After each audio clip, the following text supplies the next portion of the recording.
Kung saan pag connect ninyo ining kuan kining mga modem, kining nga modem astare kini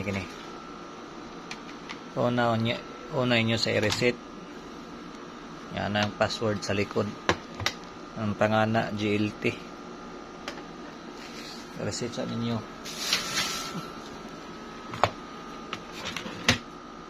GLT reset sa ninyo daan nagkanigsiga makunik na mo saya password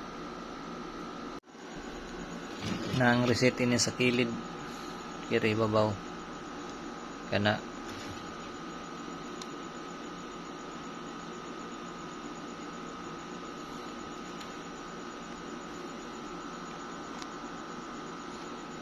i-hard reset kanang kutob kuan mga kutob 30 seconds para mawag yun iya configuration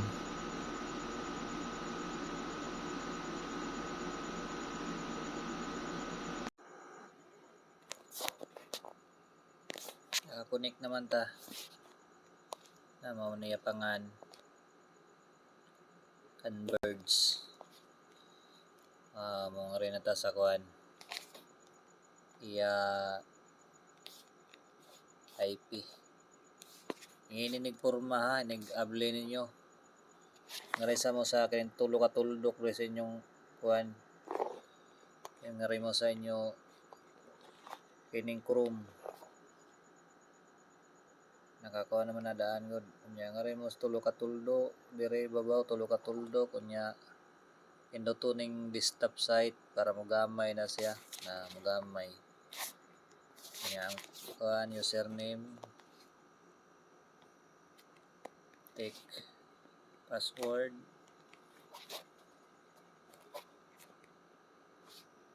take at kining sa likod kining kuan MAC first 2 digit sa MAC 98 yang rin na podcast sa kuan serial number niya kining is in 58 ang MAC ang 98 ang una sa MAC unya ang is in ang last 3 kay 849 and login ana so na nya rin mo sa advance na mo na siya inyo makita na advance nya network hindi PPOE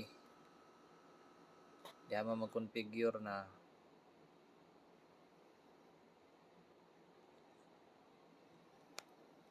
inyo na configure diha tangan nyo rin ang kuhan pangan kiki kaya na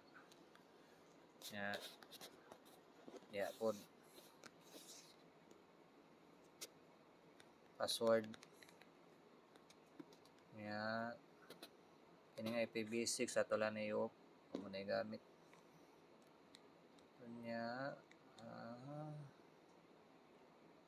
bilan ID 100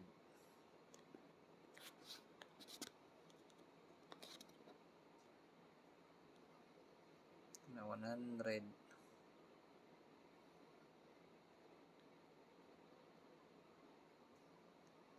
kaya pila ato lang na i-on dahil IPv4 IPv6 na lang siya pwede na po di-off on off on nara ninyo kung dili mo gana sa on balik ka i-off ninyo nya LAN 1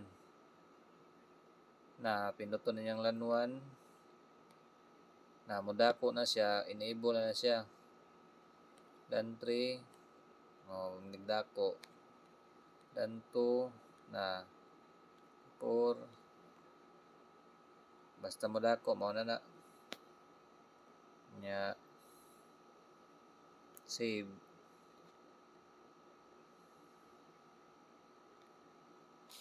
na save na. Please tanawa lang ninyo na by signal nya wifi settings. Nga naman sa wifi settings, pinutan yung wifi settings unya basic. Yang ilis mo password ug pangan, mausa ra nag-ilis dia kay na nakabutang di ako. 2.4 ug 5G nga rin mo sa unmodified. Yun sa ni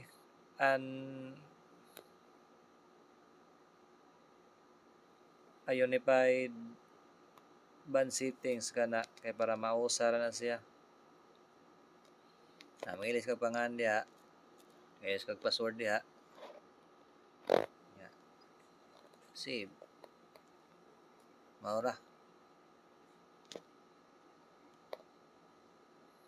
Okay na siya.